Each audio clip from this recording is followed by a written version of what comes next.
TV চ্যানেলে প্রথম Peshawari beef দেখে আমার এত ভালো লেগেছিল যে রান্নাটা আমি ট্রাই করেছিলাম। খেয়ে আমার এবং আমার পরিবারের সবার খুব ভালো লেগেছে, এজন্য এখন মাঝে মাঝেই রান্না করি। খুব মজা লাগে খেতে। 1 কেজি পরিমাণ গরুর মাংস নিয়েছি, হাড় চর্বি সহ।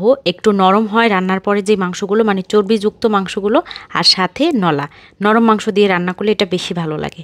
প্রেসার কুকারের মধ্যে 2 চা চামচ ঘি গরম করে তার উপরে মাংসগুলো দিয়ে নেড়েচেড়ে কিছুক্ষণ ভেজে লবণ অ্যাড করে দিচ্ছি। এখন আবারও নেড়েচেড়ে ভেজে নিচ্ছি মাংসের গায়ে থেকে বের হওয়া পানিটা শুকিয়ে যাওয়া পর্যন্ত।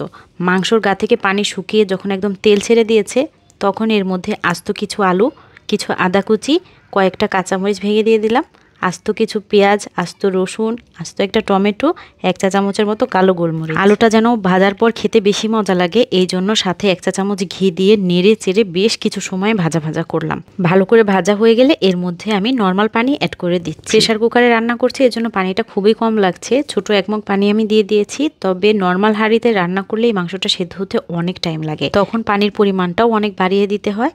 তো প্রেসার কুকারের ঢাকনা লক করে মিডিয়াম আঁচে 20 মিনিটের মতো রান্না করেছি।